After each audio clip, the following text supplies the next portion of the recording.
With Mr. Jonathan Manalo, of course, kilalang composer. Sikat, ang dami niyang nagawang mga kanta.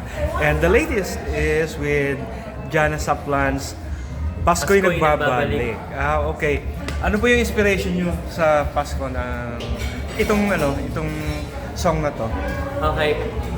Yung inspiration dito sa Pasko'y Nagbabalik, ito yung syempre every time na nagbabalik ang Pasko every year, nandun yung longing feeling natin kapag hindi natin kasama yung mga mahal natin sa buhay. So, yung song na to is about that, na every time na nagbabalik ang Pasko, it's either na masaya pag kasama mo yung mga mahal mo sa buhay, or kapag hindi mo kasama, nagbabalik lahat ng happy memories and you cling to that, di ba? And yun yung inaakap mo sa panahon na naghahanap ka ng makakasama sa buhay or gusto mong makasama yung mga mahal mo sa buhay. So, ito yung song na yun. So, bittersweet siya. Masaya siya kapag kasama mo yung mahal mo.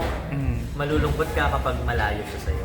When you were composing it, were you thinking of Jana to be the singer na? Yes, ang inisip ko talaga, sinulat ko talaga tong song na to for Jana. And kaya yung melody niya, yung vibe ng song, medyo upbeat and vibrant and very pop.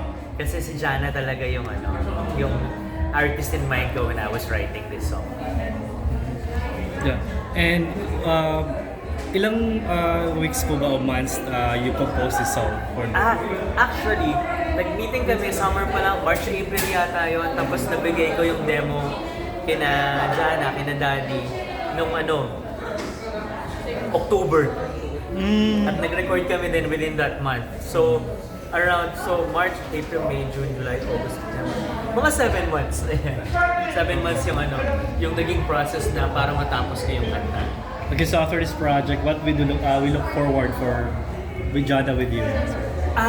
Si Jana will undergo yung mga sessions of songwriting with me. So, uupo kami for her to be able to write songs for herself na i-release namin next year. So, yun yung aabangan ninyo. So, gagawa kami ng kanta ni Jana and gusto ko rin siyang ma-mentor sa songwriting. He's very smart. Tapos, di ba? Very smart si Jana. very smart. Tapos, alam ko, meron na siyang mga na-compose dati pa. Pero sabi niya, personal consumption lang daw yun. Yes! And sabi ko nga, i-develop natin yan kasi yung kapag meron kang natural talent in writing, kailangan hinahasa yan tinitrain din So, yun yung gusto kong gawin sa kanya. Ma-mentor din siya sa kanyang songwriting skills. How is she compared to others? Ay, sobrang Jana, multi-talented and multi-hyphenated nga si Jana kasi singer, total performer, dancer, di ba? Host, nag-host din yan. And pilot, di ba? At the same, madadagdag na rin yung kanyang yung pagiging songwriter. Okay, finally, your words of wisdom to all the aspiring singers or composers in the Philippines. Okay, ang advice ko lang talaga sa mga aspiring artists, singers, songwriters is to keep doing what you're doing and never stop doing it. Kasi tama yung sinasabi na practice makes perfect, Yeah. It's very true. Cliché siya kasi lagi yung naririnig, pero totoo, para makapunta ka sa point na excellent ka na, the journey is doing it over and over again. So, sa mga songwriters, keep writing those songs kasi yun yung magiging journey ninyo towards excellence. So, halimbawa, may mga compositions like poems pa lang, wala pang music. Would you be willing to accept those? Yes, oo. Maraming mga ganyan na pinapasa sa akin sa socials ko.